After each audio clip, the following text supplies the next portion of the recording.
don't know what the weather's doing here lately, but see some people. Hopefully it won't be too cold. It's a little windy today, but we appreciate you guys being here. We've gathered here today to honor and celebrate the life of a very special person, someone who touched our lives in many ways, and who we will always remember with love and admiration. So how do we pay tribute to someone who meant so much to us?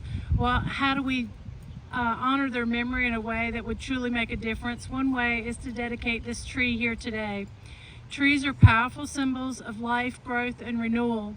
They represent the circle of life and remind us that even in the darkest of times, there is always hope for a brighter tomorrow.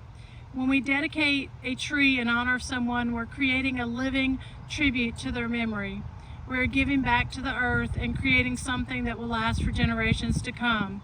But it's not just about the tree itself, it's about the meaning behind it. When we plant a tree in honor of someone, we're saying that their memory is important to us, that we want to remember them, that we want to always we want others to remember them as well. We're creating a legacy for this person. We're honoring a legacy that goes beyond their time here on earth and continue to grow and flourish in the years to come. And that's what makes dedicating a tree so special.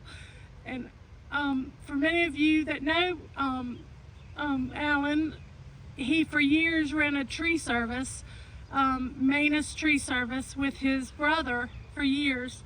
And after his, I think he was retired at that time, but I remember going down past his house where he had taken the living Christmas tree from Graham and put it up in his house so that everybody coming by in that area could actually see the living tree. And so what a more fitting dedication to him is to plant this tree today. When you come here and you enjoy the park, it'll be a reminder of what he meant here to this community and what he meant to me personally, my husband and I. He was always there helping us. We have an event this weekend, and he used to always come and help with that event, and we will truly, genuinely miss him.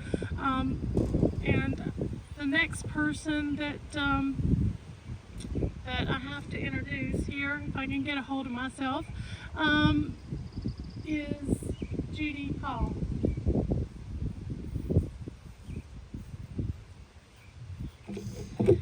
I'd like to tell you a little bit about this tree. It's called the swamp white oak tree. It's a native, a medium-sized deciduous tree growing 50 to 60 feet tall and approximately 50 to 60 feet wide with a broad oval crown and a short trunk. Young trees have a pyramidal habit. The leaves are two-toned in color. The upper half is glossy, medium green to dark green, and undersized or tomentous with a silvery white appearance. They also have rounded, shallow lobes with coarse dentate teeth. This tree is also known for its bark, which is thick and divided by furrows and ridges. Flowering occurs in the spring in the form of catkins and short spikes. Brown acorns appear in the fall. The swamp white oak is durable and long-living, up to 300 years. It's a member of the Fabaceae and the beech tree. And I found this poem, and I thought maybe, I don't know who wrote it, but I thought it might be something that Alan's family might enjoy. And it's called Remember Me. Remember me, as solid as an oak. Remember me, sweet as a new blossom. Remember me, each day protecting you. Remember me, keeping you securely in my branches. Remember me, when the winds rustle my leaves. Remember me, because I am with you.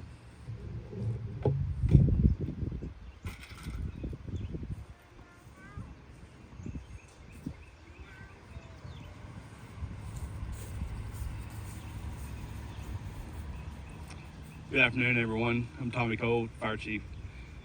This picture that we have of Alan here today, I was just sitting there looking at it as everybody was talking. Do you know how hard it was to get Alan to let me take his picture like this in front of the fire truck? Alan was Alan was a person that he never wanted to be recognized.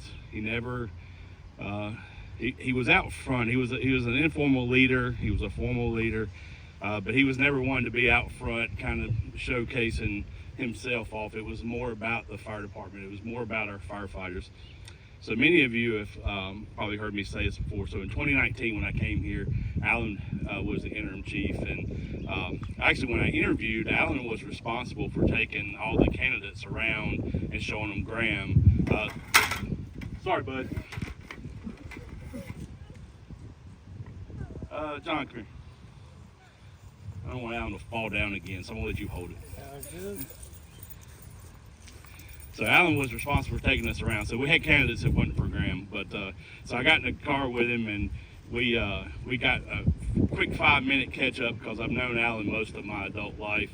We kind of started in the fire service about the same time. So while we rode around Graham, we took that opportunity to kind of catch up because I'd been out of the county for a while, and we just had a great time talking about just life in general and our families and so forth. And so when I was lucky enough to get the job, when I was hired and brought on, one of the first things I talked to our city manager about was keeping Alan 8 to 5 with me to help me with the transition of me coming in as the new fire chief. And so Alan had about a year and a half left, and so I recognized that. I've been doing this for a long time, and I knew Alan. He could have done one of two things. He could have said, hey, don't bother me for the next year. I'm retiring. Let me just get out of here.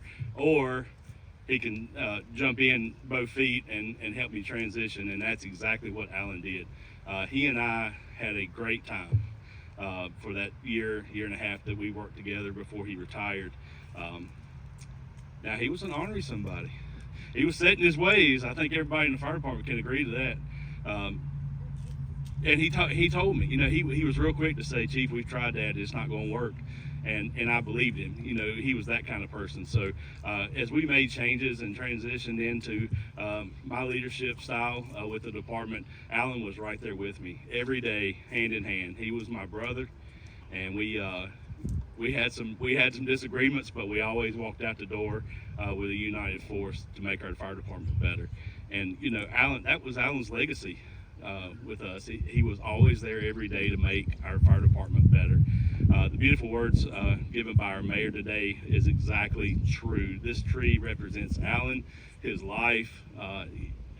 Judy said it's a 300-year tree. That's going to outlast all of us, and Alan's memory should last that long and longer. He was that kind of person. He was one of the greatest. He was the kind of person that made you better because you were friends with him. And so as we kind of leave today, I just want to say that Alan, I love you. I miss you. I miss you dearly. I'm so glad that Stephanie and Kaylee's here today, and I wish Colby had been here. I wanted to pick on him a little bit, and most importantly is that new baby that's on its way. So I hate Alan's going to miss that. But anyway, brother, I love you.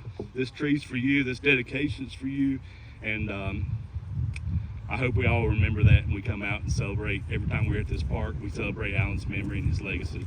So thank you again for coming. This is First Responder Friday, so we do have police, fire, and rec department out today. So please stick around, socialize, fellowship, and most of all, it's great to see everybody here today, and thank you for coming.